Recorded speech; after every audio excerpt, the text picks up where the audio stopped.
Hey guys, welcome back to the channel. So today I'm back with a sketchbook painting. So now I have a new schedule. It's gonna be every Saturday at 11 and I'm gonna alternate between sketchbook and the larger canvas paintings. So today we're gonna be painting an ice cream cone and some flowers spilling out of it. So what I do right now is I have sketched it out and I'm going to paint the background first in black. So what I'll do is I'll tackle the blank spaces first and then I'll kind of just zoom in to outline the details of the sketch that I've drawn with a fine liner brush. Next we're going to start with the ice cream cone. I'm using yellow ochre and I'm mixing it with a little bit of Naples yellow and ivory white.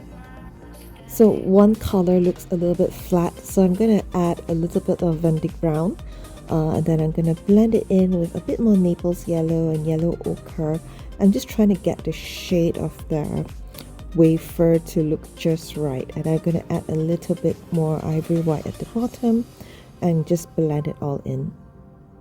Next, I'm going to use a fine line brush and just kind of drag the edges out in Vendig brown and blend it in.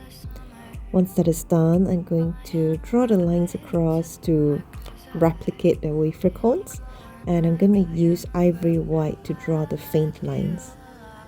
Once you've drawn the grids in, I'm going to thicken it a little bit and then I'm going to give it a bit more dimension by shading each grid on the wafer.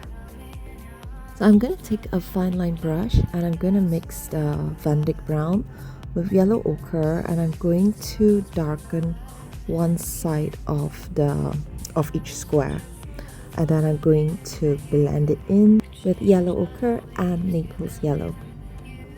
So I'm going to repeat this step until each and every square is covered, and I find that this makes the whole ice cream cone look a little bit more appetizing and a lot less flat.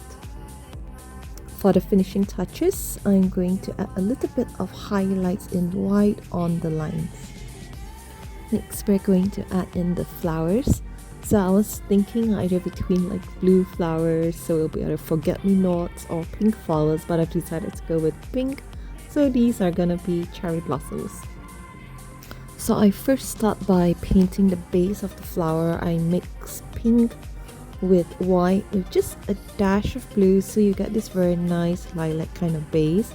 And then I'm going to fill up the rest of the space of this ice cream cone in pink petals. And then once I've kind of mapped it out, I'm going to just paint the base of each flower in the same sort of pinkish lilac shade. And then after that, we're only going to work on the details of each flower. So we're going to start by adding a little bit of pink at the edge of the petals. And then we're going to drag the paint in, and in the middle of each flower we're going to use white and drag the paint out.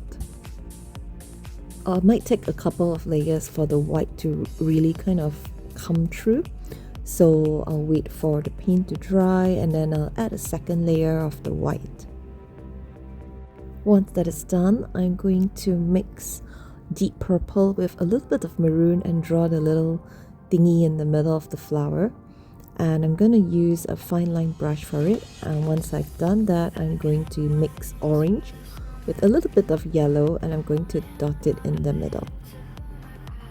Once you add this little detail, the cherry blossom flowers will kind of start to take place. Okay, for the final step, we're going to add grass in the background.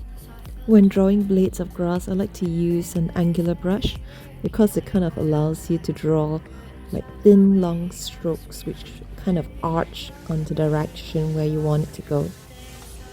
This part requires a bit of patience. Your first step is to frame the flow of the grass, and once you've got that right, then you just continue to add on it.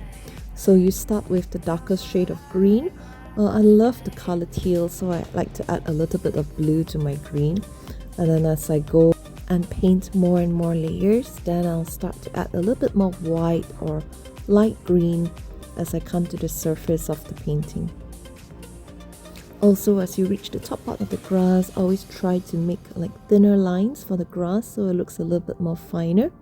And this painting is finished. So thank you guys so much for watching, and I hope you enjoyed the tutorial, and I'll see you again in the next video. Goodbye.